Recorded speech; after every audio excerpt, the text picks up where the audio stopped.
आदरणीय भंते जी, मैं आपको याचना करता हूँ कि आज के धम्मादेशनी के लिए प्रारंभ कीजिए। सभी उपासक उपासिकाएं जिन्होंने चैट बॉक्स में नाम ही कहा है, इस बार मैं उनका नाम नहीं ले सका, कार्य काम कर रहा था इसलिए। पर सभी का मंगल हो, सभी का कल्याण हो, सभी सुखी रहे। तो जिस प्रकार इस लोक के जो ज्ञाता है, लोक विदु, सम्यक संबुद्ध को मैं त्रिवार वंदन करता हूँ, उसी प्रकार उनका जो सुव्याख्यात धम्म है और उसी प्रकार उनका जो सुपटिपन्नो न्याय के मार्ग पर आरूढ़ ऐसे संघ को भी मैं वंदन करता हूँ। उपासकों, जिस प्रकार से शावक हो, आज का जो विषय है आज का है भद्य के बारे में। पर आज के जो भद्य है उनको लघु कुंडीय भद्य भी कहा जाता है ना। तो आज के भद्य अलग है। जैसे कल के जो भद्य थे, जो हमने इसके पहले वाले जो लेक्चर में जिन भद्य के बारे में सुना था, वो भद्य थे उच्च कुल से प्रवजित होने में वो अग्र माने जाते थे। और आज जिन भद्य अर्थात लघु कुंडीय भद्य, यह इसलिए अग्र माने जाते हैं क्योंकि इनकी आवाज काफी सुरीली थी। सुरीली से मेरा तात्पर्य काफी मधुर थी। इस प्रकार कुकू, यह जो पक्षी होता है, उसकी आवाज बड़ी सुंदर होती है, मधुर होती है। उसी प्रकार इन भिक्षु की भी आवाज क्या थी, बहुत ही सुंदर थी, लघु कुंज भद्य करके।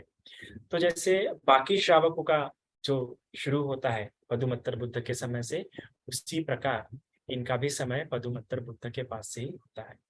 पदुमत्तर बुद्ध के जब पदुमत्तर बुद्ध थे अपने नगरी में, तो वहां पे नगरी में होते हुए यह जो व्यक्ति है, जो कि आने वाले समय में गौतम बुद्ध के समय में अग्र होने वाला है, यह जाता है भगवान के प्रवचन सुनते वक्त वहां जो पदुमत्तर बुद्ध होते हैं, वहां पे अपने एक शिष्य को क्या कर देते हैं कि अग्रपद पर स्थापित कर देते हैं। अग्रपद पर स्थापित करते हैं तो मधुरवाणी में जो अगर इस पूरे संघ में कई लोगों की मधुरवाणी है, पर उन सब में अगर सबसे ज्यादा मधुर, सबसे अच्छी किसी की आवाज होगी तो वह यह मेरा श्रावक है।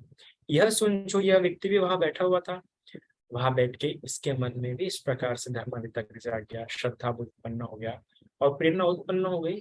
क्यों ना मैं भी किसी आने वाले बुद्ध के समय में इसी प्रकार मधुरमय वाणी, मेरी भी आवाज से मधुर रहे, कि मेरी वाणी मधुर है इस प्रकार इनकी वाणी मधुर है, तो मुझे भी धर्म सुनने का मन करता है ना। कितना सुंदर होगा, कितना अद्भुत होगा कि धर्म जो खुद इतना सुंदर है, इसका हर शब्द, हर क्षण प्रतिक्षण जो जो कायानुपश्यन नाम होगा वो काया पे अनुभव करता हूँ, जो वेदनानुपश्यन में अच्छा होगा वेदना के स्तर पर इस धर्म को अनुभव करता हूँ, जो चित्तानुपश्यन होगा वो चित्त के स्तर पर इस धर्म को अनुभव करता होगा, जो धर्मानुपश्यन होगा धर्म के स्तर पे धर्मानुपश्यन करते हुए इस धर्म को अनुभव करता होगा। और साथ में इतनी मधुर वाणी में अगर वो स्वीकार करता हुआ, मधुर वाणी में ग्रहण करता हुआ अगर वो इसको अनुभव करता होगा, तो कितना अद्भुत होगा। क्यों ना मैं भी किसी आने वाले समय में किसी व्यक्ति को या आने वाले समय में लोगों को कई सारे लोक कल्याण के लिए मैं भी ऐसी वाणी कहता हुआ मैं भी क्यों ना ऐसा श्रावक हूँ। तो वो जाता है भगवान पदुमत्तर के पास और वो कहता है कि भगवान कृपया करके कल का भोजन आप मेरे यहाँ पे स्वीकार करें। इस प्रकार कहता हुआ भगवान मौन रह के दूसरे दिन का भोजन स्वीकार करते हैं। स्वीकार करने के बाद जाता है घर वापस, घर जाके पूरे भोजन की अच्छे से हर चीज का, हर बात का ध्यान रखता हुआ भोजन की तैयारी करता है। और जब भोजन तैयार हो जाता है, प्रातःकाल ही जैसे ही भोजन तैयार होता है, समय देखते हुए अपने एक नौकर को, अपने एक सेवक को भेज देता है कि जाओ भगवान को बताओ कि भगवान भोजन तैयार हो चुका है, जैसा आप ठीक समझे। और जाता है उसका सेवक और भगवान और भिक्षु संघ उस श्रावक के यहाँ पे जो भगवान को भोजन के लिए आमंत्रित कर किया था, उसके यहाँ आ जाते हैं। भोजन को आमंत्रित करने के बाद, पूरे संघ को भोजन देने के बाद उसके मन में भी यही विचार जगता है।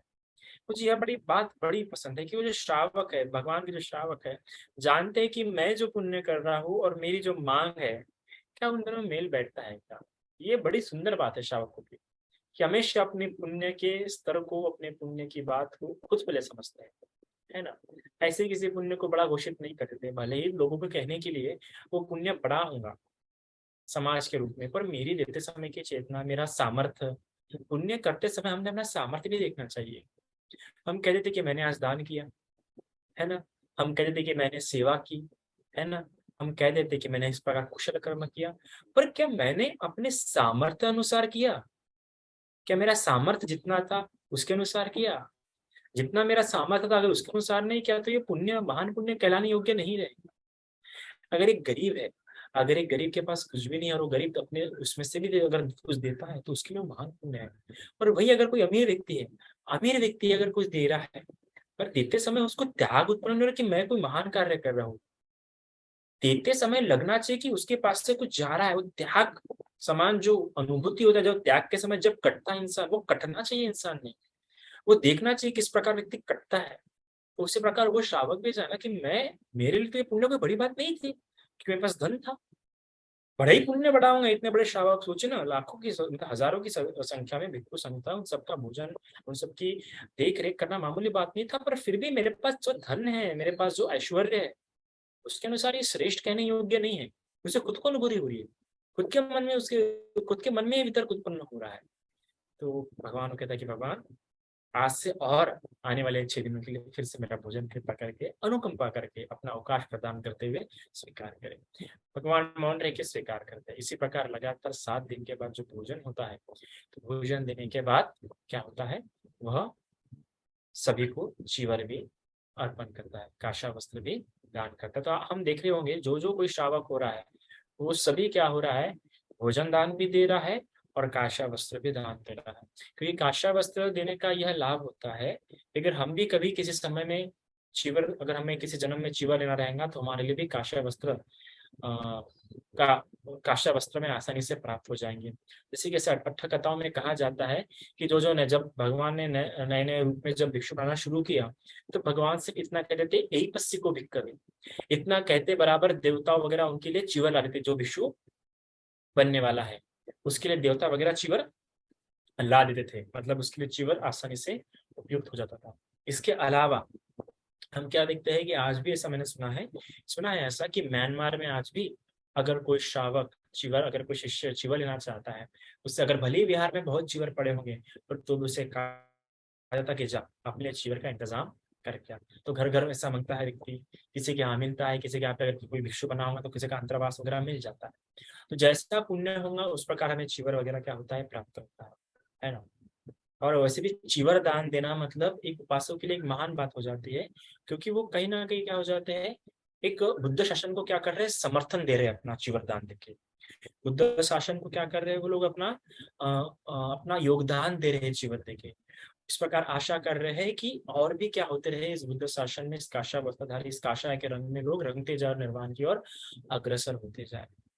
जब हम चीवर दान करते हैं तो कहीं ना कहीं हमारा यह मत है कि यह जो ये जो काष्य वस्त्र जो धारण करेंगे वो सारे क्या हो जाएगा, मल द्वारा, स्वारा निर्वाण द्वारा, सारे कलेशों द्वारा क्या होगा, मुक्त होगा। उसी प्रकार अगर मैं इसके ये चीवर दान देके मैं इसके मुक्ति में सहायक हो रहा हूँ, तो मेरा भी इस प्रकार यह पुण्य से मैं भी मेरे मुक्ति में, ये भी पुण्य मेरे मुक्ति में क्या हो, सहायक हो। इस प्रकार से वो चीवर दान देते समय इस प्रकार उसकी क्या होती है, भावना होती है। ऐसा बड़ा गौरव होता है काषाय वस्त्र के प्रति, चीवर के प्रति, है ना। तो चीवर का पुण्य क्या होता है, बहुत महान होता है। तो इसलिए जब हम ये चीवर दान करते हैं तो हमने बड़ा सावधानी से, श्रद्धा रखते हुए, है ना, करना चाहिए। इसमें भी कभी मोल भाव वगैरह वगैरह ऐसी भावना नहीं आनी चाहिए, क्योंकि हम ये एक बार करते हैं। और कम से कम अगर आज हमारे अगर अच्छी आप अगर हमारे अच्छा सामर्थ्य है, तो हमारा कम से कम वर्ष में एक बार तो भी हमने चीवर दान करना ही चाहिए। इस प्रकार वर्ष में एक बार चिवर दान करना चाहिए, कम से कम महीने में एक बार या 6 महीने में एक बार तो भी कम से कम संघ को क्या होना चाहिए, भोजन दान होना चाहिए, कम से कम 6 महीने में तो भी, या कम से कम एक वर्ष में एक बार संघ को। व्यक्तिगत तो बहुत ही अच्छा है, पर संघ को कम से कम ऐसा संकल्प होना चाहिए। जिस प्रकार हम सभी घर में, हम सभी के मन में संकल्प होते हैं ना, कितने संकल्प होते हैं कि ये करना है, वो करना है, मैं हर साल ये करता छू, मैं हर साल इधर जाता हूँ घूमने, उधर जाता हूँ घूमने, है ना। तो उसी प्रकार यह संकल्प भी होना चाहिए कि कम से कम वर्ष में मेरे हाथों से एक बार तो भी संघ को भोजन दान होना चाहिए, वर्ष में एक बार तो भी कम से कम मेरी तरफ से चीवर दान होना चाहिए, क्योंकि ये बुद्ध शासन की आवश्यक वस्तु माना जाता है ना। तो इसी प्रकार वो भी पूरे 7 दिन देखो सबको चीवर दान करता हुआ, 7वें दिन सभी को चीवर दान करता, जो उसके पास सबसे अच्छा कपड़ा रहता वो अच्छा कपड़े का सभी को चीवर दान करता। इस प्रकार भगवान के सामने फिर अपनी इच्छा प्रकट करता है कि भगवान मैं भी आने वाले समय में किसी बुद्ध के समय मैं भी इसी प्रकार, इस प्रकार आपने उस दिन आज से 7 दिन पहले एक श्रावक को मधुर वाणी के इसमें अग्रपद, एतद अग्रपद पर घोषित किया, स्थापित किया। मैं भी चाहता हूँ कि मेरे भी किसी आने वाले बुद्ध के समय ऐसा हो। भगवान देखते हैं उसका भविष्य, देखते हैं कि ऐसे कोई कठिनाई तो नहीं है। वैसा पता लगता है क्या 1 लाख कल्प बीतने के बाद यह क्या है, संभव है। ऐसा होने के बाद फिर वो भगवान को वंदन करता है, और भगवान को वंदन करने के बाद फिर भगवान भी वहां से चले जाते हैं। चले जाने के बाद फिर इसी प्रकार वो क्या होता है, उस बुद्ध शासन में भिक्षु संघ के लिए अपना कर्तव्य जानते हुए, अपने भिक्षु संघ के प्रति जो जिम्मेदारियां है उसको जानते हुए, कि हम जानते हैं कि हमारे भिक्षु संघ के प्रति क्या जिम्मेदारी है ना। सिर्फ क्या भिक्षु से धर्म सुनना, है ना, यही हमारी है क्या। देखो, भिक्षु से धर्म सुनना और भिक्षु के समय समय पे दर्शन करना, यह तो आवश्यक है ही, श्रद्धा है तो। पर हर उपासक के कुछ ना कुछ भिक्षु के प्रति कर्तव्य होते हैं, और उपासक की इस प्रकार भी हमेशा ये होनी चाहिए कि मैं भी किसी भिक्षु का दायाद बनूं, मेरे भर भी किसी भिक्षु की क्या रहे, जिम्मेदारी रहे, ऐसा विचार होना ही चाहिए हर एक श्रावक। इस प्रकार एक एक शादीशुदा महिला हमेशा क्या काम रखती है कि वो भी किसी की माता बने, है ना, उसके भी क्या हो, अपने बच्चे हो, है ना। उसी प्रकार एक एक काम पे जाने वाले व्यक्ति की हमेशा आशा रहती है कि उसके हमेशा उसको ऊंचा ऊंचा पद प्राप्त हो, उसको अच्छी कमाई प्राप्त हो। एक शिक्षण लेने वाले व्यक्ति को भी हमेशा लगता है कि मुझे अच्छी नौकरी अच्छी मिले। मतलब हर कृत्य करते समय, हर काम करते समय हमारे मन में आने वाले समय के प्रति या एक भाव होती है कि मैंने ऐसा होना चाहिए, मैं ऐसा बनना चाहिए, मेरा से ऐसा होना चाहिए। उसी तरह एक उपासक को भी वैसा मन में वितर्क उत्पन्न होना चाहिए कि मैं भी कभी किसी विश्व का दायाद बनूं, मैं भी किसी विश्व का दायाद हूँ, है ना, या मैं भी किसी भिक्षु का कपटी बनूं, है ना। तो उसी प्रकार ऐसा कर्तव्य हर उपासकों ने करना चाहिए। तो हम देखते हैं कि वो भी अपनी जिम्मेदारियां जो भिक्षु संघ के प्रति समय से भोजन दान वगैरह देके, समय से भी विहार जाके सेवा हुआ करके, अपचयन भैया वाचा वगैरह सारे जो 10 प्रकार के कुशल कर्म है वो करता रहा। इस प्रकार उसका जीवन उस समय काफी अच्छा रहा, और वहां से च्युत होने पर उसकी जब वहां से मृत्यु भी सुगति में उत्पन्न हुआ, सुगति में उत्पन्न होने के बाद फिर वहां पे भी अपना जीवन जिया। फिर उसके बाद आता है समय विपश्ची बुद्ध का। विपश्ची बुद्ध के समय में यह भी इसका जन्म होता है, पर इसका एक कुकू पंछी जो होता है उस योनि में क्या होता है, जन्म होता है। अब हम देखते हैं कि यह बड़ा दुर्लभ बात हो जाती है कि ऐसे जब कोई अग्र श्रावक के लिए संकल्प करता है तो उसकी इस प्रकार इस योनि में जन्म होना, इस प्रकार मतलब तिरच्छन योनि वगैरह में, अधोगति के किसी योनि में जन्म होना बड़ा दुर्लभ है। ऐसा होता तो नहीं है, पर इसका कुकु नाम के पक्षी के इसमें क्या हुआ, जन्म हुआ। तब उस पक्षी का नाम था चित्तपता। इस नाम से वह पक्षी था कुकु पक्षी, है ना, जो कि उसी प्रकार मृगदाय, उसी पास में मृगदाय वन में रहता था। तो भगवान बुद्ध तो क्या हो रहा था, वो एक पक्का हुआ आम अपने बच्चों के लिए लेके जा रहा था। जो पक्षी था कुकु, जो अपने घोंसले की तरफ जा रहा था अपने बच्चों के लिए, काफी पका हुआ काफी रसीला आम था। तो जाते हुए उसने नीचे देखा कि नीचे भगवान बुद्ध और भिक्षु संख्या है, देखा उसने, है ना। तो उसको बड़ा श्रद्धा जागी, और उसके मन में आया कि ये थोड़ा अच्छा समय है, थोड़ा अच्छा समय है, दुर्लभ समय है, ये काल भी है दान देने का, विद भगवान का भोजन का भी समय है। कल मुझे भगवान दिखे थे पर कल मेरे पास देने के लिए कुछ था नहीं, और आज मुझे भगवान दिखा और आज मेरे पास देने के लिए भी है, और जो है तो बड़ी अद्भुत है, आम भी बड़ा क्या है, रसीला है, पका हुआ है, तो क्यों ना मैं यह दे दूं। क्योंकि मैं अपने बच्चों के लिए तो कोई दूसरी चीज भी ला सकती हूँ, पर ये जो आम मुझे प्राप्त हुआ है, जो आम, जो सुंदर आम जो मुझे आज तक रसीला जो प्राप्त हुआ है, ये भी मुझे किसी किसी पुण्य से ये प्राप्त हुआ है, तो क्यों ना मैं इसको देके फिर से पुण्य अर्जन करूँ। अरे अवसर मुझे बार बार मिलेगा नहीं, ये जो मुझे अवसर दिखा ये भी मेरे लिए एक पुण्य, मुझे पुण्य से मुझे अवसर प्राप्त हुआ है, आम भी जो मुझे प्राप्त हुआ है मेरे पुण्य से ही प्राप्त हुआ है, तो क्यों ना मैं ये दूं। क्योंकि मैं अपने बच्चों के लिए फिर से कोई दूसरा चीज जाके ढूंढ सकती हूँ, है ना। तो इस प्रकार वो सोचता हुआ, इस प्रकार उस पक्षी के मन में वितर्क उत्पन्न होते हुए वो क्या आता है, ये सोचता है, वो देखता है कि जो उनके जो शिष्य रहते हैं, एक शिष्य अशोक, उनके हाथ में पात्र देने ही वाला है, वो अपनी बैग से पात्र निकाल रहा है और विपश्य बुद्ध के हाथ में पात्र देने ही वाला है। तो वो जैसे ही पात्र खोलता है, भगवान के हाथ में पात्र देता है मध्य अशोक, उसी समय क्या होता है, कुकू पंछी जो चित्तपति इसका नाम रहता है, वो उस पात्र में अपना आम डाल देता है। भगवान उससे देखते हैं और अनुमोदन देते हैं, और भगवान उससे ग्रहण भी करते हैं। उसको इतना आनंद होता है चित्तपति पक्षी को, क्या कहे, कि उस आनंद में, उस प्रीति में लगातार वो 7 दिन जाता है, घोंसले से बाहर निकलता ही नहीं भोजन के लिए। उस आनंद में, उस प्रीति में लगातार 7 दिन रहता है। बहुत बड़ी बात हो जाती है इस प्रकार दान देने के बाद उसके आनंद में इतने लंबे समय तक रहना। हम देखते हैं कि जो घटिकार ब्राह्मण था, वो घटिकार ब्राह्मण तो 1 महीने तक कोई भी दान करेगा तो उसका उसका जो आनंद है उसके मन में, उसका जो उत्साह 1 महीने तक रहता था। उसके उसके जो माता पिता थे, उसके माता पिता में के मन में दान, दिए हुए दान का जो सुख है, कम से कम उत्साह है, कम से कम 15 दिन तक रहता था। तो ये दान देने पर भी वो उत्साह, वो आनंद महसूस होता है। आपने भी ऐसा अनुभव करना चाहिए, है ना? तो कब इतना लंबा समय लगता है, जब उसको भी प्रसन्नता होती है, जब वो गौरव भाव रखता है।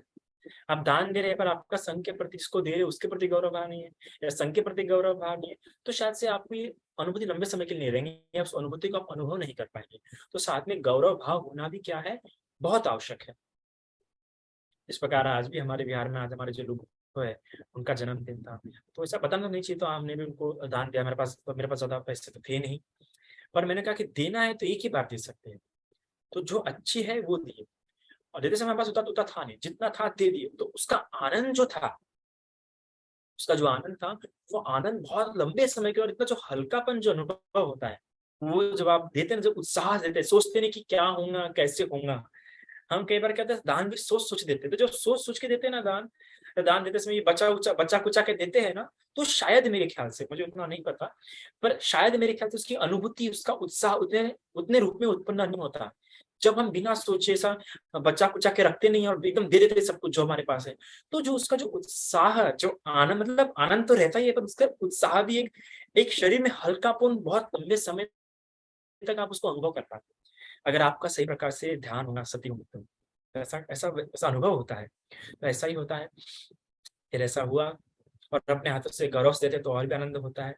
तो उसी प्रकार उस पक्षी को भी लगातार 7 दिन तक इसका गौरव रहा, इसका आनंद उसके मन में बना रहा, कि वो घोंसले से बाहर नहीं निकला, खाना खाने के लिए भी, खाना ढूंढने के लिए भी वो बाहर नहीं निकला। तो ये गौरव है, ये दान का प्रताप होता है, जब हम अपनी श्रद्धा से देते हैं। इसलिए भगवान कहते हैं इसमें श्रद्धा से दो। भगवान से एक व्यक्ति आके पूछता है कि भगवान किसे दान देना चाहिए। भगवान कहते हैं बाबा, जिसके तुम पे तुम्हारी जिस पे श्रद्धा है दो उसको, क्योंकि तुम्हारा आनंद तुम्हारे अंदर वैसा ही बना रहेगा उतने लंबे समय के लिए। तो इस प्रकार वो दान करता है, और इसी दान में अपना जीवन वो व्यतीत करता है। फिर उसके बाद कश्यप बुद्ध का समय आता है। कश्यप बुद्ध के समय में यह जो है, ये कारपेंटर के रूप में ऐसा क्या होता है, जन्म होता है। रुद्र धनवान नहीं रहता है, पर कारपेंटर के रूप में इसका जन्म होता है। कारपेंटर के रूप में कश्यप बुद्ध का उस समय महापरिनिर्वाण हो चुका रहता है। तो कश्यप बुद्ध के लिए स्तूप, उनकी अस्थियों के लिए स्तूप बनाने का जो है विचार शुरू होता है। तो भिक्षु संघ के उपासकों के बीच में बैठक मिलके तय होता है कितना योजन बड़ा बनाना चाहिए, 7 योजन वगैरह। तो पहले तय होता 7 योजन, फिर कम करते करते कुछ लोग बोले 6 योजन, फिर 6 योजन करते करते 5 योजन, 5 योजन करते करते 4 योजन, ऐसा करते करते करते 1 योजन पे आए। फिर कारपेंटर ने बोला कि देखो देखो, ऐसा ही बनाते हैं, क्योंकि ज्यादा बाद में अगर फिर टूटता वगैरह है, या बाद में अगर सुधार करना पड़े तो ज्यादा खर्चा भी नहीं आएगा, और जल्दी सुधार भी हो जाएगा, सुधार करने में ज्यादा समय भी नहीं जाएगा, और जल्दी सुधार हो जाएगा। इस प्रकार से, और बड़ा अच्छे से, बड़े अच्छे मन से वो क्या बनाता है, वो स्तूप बनाता है। एक एक योजन, हर चारों भाग से एक एक योजन अच्छी प्रकार से नक्काशी वगैरह करते हुए वो बना देता है। बनाने के बाद इसका भी उसे पुण्य प्राप्त होता है, लेकिन क्योंकि उसने कम कराया था, 7 से 6, 6 से 5, 5 से 4, इस प्रकार जो स्तूप का जो है साइज उसने कम करा दिया था योजनों में। इसी कारण इसके बाद से कई जन्मों तक वो बौना करके उत्पन्न हुआ। मतलब उसकी जो ऊंचाई थी, वो ऊंचाई, जो उसकी हाइट थी, वो हाइट उतनी बड़ी नहीं होती, बाकियों के मुकाबले हमेशा उसकी हाइट क्या रहती थी, कम ही होती थी। हाइट में उतना उसकी बड़ी करके वो जन्म ही नहीं हुआ, कई सारे जन्मों में आने वाले इसी अकुशल कर्म से। पर बाकी जो उसने शुद्ध मन से जो बनाया स्तूप, उसका भी उसे क्या मिला, लाभ मिला। फिर एक समय आया, फिर उसके बाद जो उसका आखिरी जन्म था, वो था गौतम बुद्ध के शासन काल में। गौतम बुद्ध के शासन काल में क्या हुआ, गौतम बुद्ध के शासन काल में जब उसका जन्म होता है, समय रहते सावती में ही, सावती के पास ही, सावती में ही उसकी क्या होती है, दीक्षा होती है। दीक्षा होने के बाद वो चिवर लेता है, और चिवर चिवर ग्रहण करने के बाद क्या होता है कि वो सोतापति इस फल में प्रतिष्ठित हो जाता है। मैंने कहा ना, सोतापति फल में अक्सर अगर आप श्रद्धा रख के सुनते हैं, श्रद्धा रखते हुए सुनते सुनते आपको धर्म बोध होता है, प्रीति जागती है, प्रीति उत्पन्न होती है, तो सरल है कि आपको सोतापति उत्पन्न। और एक बार आप सोतापति हो गए ना, तो आपको कोई चिंता की बात नहीं है। अक्सर आप, मैंने अभी देखा है कि आप अक्सर आप लोग ध्यान साधना को लेकर बहुत व्याकुल हो रहे हैं, है ना। तो मैं आपको कहूंगा उतना व्याकुल मत होइए, क्योंकि सुनते सुनते भी आपका चित्त एकाग्र होता है, सुनते सुनते भी समाधि लगती है। बस सुनते समय श्रद्धा रखिए, है ना। श्रद्धा हो, इसलिए जब सुन रहे हो तो ऐसा किसी डिस्टर्ब हो, ऐसी जगह मत बैठे कि बाकी लोग आपको डिस्टर्ब कर सके, है ना। चित्त एकाग्र हो जाए, एकाग्र होते होते बस वहां पे भी समझ लगे सोतापति हो सकते हैं, श्रवण करके सोतापति भी हो सकता है। उसी प्रकार यह जो है, इस समय में जो उसका जो आखिरी जन्म था लघु कुंडी भद्दीय, इन्होंने सोतापति अवस्था प्राप्त कर लिए थे। फिर अरंत पद प्राप्त करने के लिए वो भगवान के पास जाते हैं कसिन। आप देखते हैं श्रावक जो भी कुछ समय जो अरंत भिक्षु थे, मतलब जो भी अरंत होना चाहता था, सोतापति वगैरह हो गया, या लगता था कि साधना में उसे भी कर्मस्थान की आवश्यकता है, तो भगवान के पास जाएंगे और भगवान के हमेशा कर्मस्थान की याचना करेंगे। तो ये कितना सतर्क रहते थे अपने कर्मस्थानों को लेकर। तो वो जानते थे कि कर्मस्थान आवश्यक है, तो वो भी भगवान के पास गया, कर्मस्थान की याचना की, भगवान ने उसे कर्मस्थान दिया। फिर कर्मस्थान लेने के बाद उसी पे साधना करने लगा। कभी कभार समस्या आती थी और कैसे उन्नति की जाए इसमें, और कैसे आगे बढ़ा जाए, सिर्फ ध्यान करके नहीं होता। देखिए आप उस समय के भी जो भिक्षु थे ध्यान कर रहे थे, और उन्हें पता है कि कर्मस्थान लीला तो हो नहीं जाता, समय समय पे हमें प्रेरणा की आवश्यक है और भी बातों के जानने की आवश्यकता होती है, कुछ गड़बड़ी। तो उसी प्रकार यह जानते हुए वो बनते सारिपुत्र जी के पास गया, क्योंकि जानता है कि भगवान के बाद प्रज्ञा में कुछ संग में होगा, तो सारिपुत्र भगवान सारिपुत्र भक्ति के पास जाता है और इसके विषय में, कर्मस्थान के विषय में, साधना के विषय में और विस्तार से जानने का प्रयास करता है ना। तो सारी पुत्र जी उससे फिर बताना शुरू करते हैं इन सब के बारे में। फिर सारी पुत्र जब बताते हैं तो सारी पुत्र की पहली गाथा में ही, पहले पैराग्राफ में क्या हो जाता है, लघु कुंज भद्दी अनंत हो जाते हैं। पर सारी पुत्र जी ये देखने की कोशिश नहीं करते कि अनंत हुआ कि नहीं हुआ। उन्हें लगता है कि नहीं नहीं, मैंने अच्छे से विस्तार से बताना चाहिए, है ना, समझने के लिए। तो इस छोटे से उपदेश को और बड़ा कर देते हैं और विस्तारित कर देते हैं, कि एक बात को समझा के बताते हैं। वो जानते ही नहीं, पर भगवान ने ये जान लिया कि क्या हो चुका है, लघु कुंडी भद्दीय जो है पहली गाथा में अनंत हो चुका, उधर अपने रिद्धि बल से अपनी प्रज्ञा से जान लिया, पर सारी पुत्र ने देखने का प्रयास ही नहीं किया। पर देखिए फिर भी जो लघु कुंडी भद्दीय है, जो अनंत हो चुके थे पहली गाथा में, फिर भी उस धर्म को श्रवण कर रहे थे, फिर भी धर्म को सुन रहे थे। उनके मन में तो ये विचार नहीं आया कि मैं तो अनंत हो चुका हूँ पहली गाथा में, अभी मुझे सुनने की क्या आवश्यक है, रहने दो ना। पर नहीं, क्योंकि उनके मन में धर्म के प्रति गौरव भाव होता है, गौरव बोध होता है। वो गौरव भाव होने के कारण उन्हें धर्म श्रवण करने की हमेशा इच्छा होती है। वो धर्म को और सुनना पसंद करते हैं, क्योंकि उनमें क्या होता है, धर्म के प्रति गौरव होता है। इसलिए गौरव अलग ही बात हो जाती है। गौरव जब होता है तो उसका हम अलग तरीके से सत्कार करते हैं, उस व्यक्ति को या उस धर्म को बार बार सुनना पसंद करते हैं, दर्शन करना पसंद करते हैं, है ना। उसका जितनी प्रकार सत्कार कर सकते हैं वो करना। तो धर्म का बड़ा गौरव था, धर्म का गौरव करने के लिए धर्म को बार बार सुनते हैं, क्योंकि उत्पन्न होता है ना। देखिए ना, जितने भी अरंत थे उनके कितने प्यारे प्यारे रूप में वो लोग बोले थे ना, आह कितना अद्भुत है धर्म, आह अद्भुत है इस समान, तो ऐसा उनके मुंह से निकाले थे। उदान मतलब क्या है, उदान मतलब जो उल्लास में जो उनके मन से निकल जाता अनंत होते बराबर, जो मुक्ति का एकदम जो बोध होता है, वो बोध होते बराबर, जो अंदर से इतनी इतनी उल्लास से आ जाती है और मुंह से तुरंत, वाणी से तुरंत उदान निकल जाते हैं। तो ये धर्म बोध, धर्म गौरव उनके मन में होता है। तो इसी प्रकार देखो कितनी सुंदर बात है ना, लोग उन्हें कहते हैं कि वो सुनते हैं और अनंत होने के बाद भी सुनते जाते हैं। आज तो भी हम देखते हैं कि हम पीएचडी कर रहे हैं या कुछ कर रहे हैं, तो हमें लगता है कि नहीं ना पढ़ लेंगे। ये नहीं होना चाहिए, पढ़ना और सुनने में अंतर होता है। सुनने पे ज्यादा बल दो कि श्रावक संग है, सुनने से अहंकार भी होता है, कम होता है। तो इसी प्रकार सुनते सुनते पर उधर भगवान ने जान लिया कि ये तो अनंत हो चुका है, तब भगवान उधर ही अपने रिद्धि बल से गाथा कहते हैं। और तब इधर सारी ऐसा रिद्धि बल से कहते हैं कि सारी पुत्र को भी सुनाया है, सारी पुत्र भी समझ लें। भगवान बुद्ध क्या बताते हैं, विमुख बताते हैं कि देखो उसने 3 प्रकार के विमुख प्राप्त कर लिया है ना। तो उसे अभी वहन तो हो चुका है, और ये बात जान लेते सारी पुत्र भी जब भगवान बुद्ध कहते हैं, तो सारी पुत्र को बड़ा अच्छा लगता है। तो इस प्रकार से इतना गौरव भाव, इतना पुण्य भाव, इस प्रकार पुण्य करते हुए क्या हुआ, लघु कुंज भद्दिय ने भी अरहत पद प्राप्त किया। फिर समय बीता, फिर एक समय भगवान स्वयं कहते हैं कि भिक्षुओं, अगर इस संघ में सबसे मधुर वाणी किसी की होगी तो वह है लघु कुंज भद्दी की। इस प्रकार से क्या थी, उसकी वाणी बहुत मधुर थी। तो हम देखते हैं श्रावकों में जो, और हर एक कोई एक जो श्रावक हुआ अलग अलग पदों में अलग अलग विशेषता रखते हुए जो अग्रह हुआ है, वो अग्रह में देखते कि वो अग्रह बातें भी ऐसी थी कि कहीं ना कहीं उनसे धर्म का ही गौरव होता था। उनसे धर्म समझने में, लोगों तक धर्म पहुंचने में जो सरलता होती थी, इसलिए उन श्रावकों को ऐसे इस बात में अग्र होने की इच्छा उत्पन्न होती थी, क्योंकि वो देखते थे कि देखो इसमें एक गुण उत्पन्न हो गया तो इसके कारण धर्म और कितना सुंदर हो रहा है, धर्म कितना और सुशोभित हो रहा है, धर्म और कितना चमक रहा है, प्रकाशित हो रहा है। इस प्रकार से वो पद देखते हुए वो धर्म को ही देखते थे, वो पद के द्वारा भी धर्म को ही देखते थे। इस प्रकार यह भी जो था कि मधुर वाणी में, तो मधुर वाणी से भी देखते थे कि मधुर वाणी से धर्म और कितना सुशोभित होता है। धर्म का गौरव करने के लिए, धर्म को सुशोभित करने के लिए वो इस प्रकार अग्रपद अग्रपद पे स्थापित होना चाहते थे। इस प्रकार से लघु कुंडी बद्ध की क्या थी, कथा थी। तो इतना आज के लिए काफी है। साधु साधु साधु। साधु साधु साधु। बहुत बहुत साधु कर्म जी, बहुत ही अच्छा बताया। ठीक है, अभी हम क्षमा याचना करेंगे। कायेन वाचा चित्तेन पमादेन मया कतं अच्छयं खमामि भन्ते भूरिपैया तथागत। कायेन वाचा चित्तेन पमादेन मया कतं अच्छयं खमामि धम्म सन्दिठिक अकालिक। कायेन वाचा चित्तेन पमादेन मया कतं अच्छयं खमामि संघ पुण्यं खेतं अनुत्तर। साधु साधु साधु।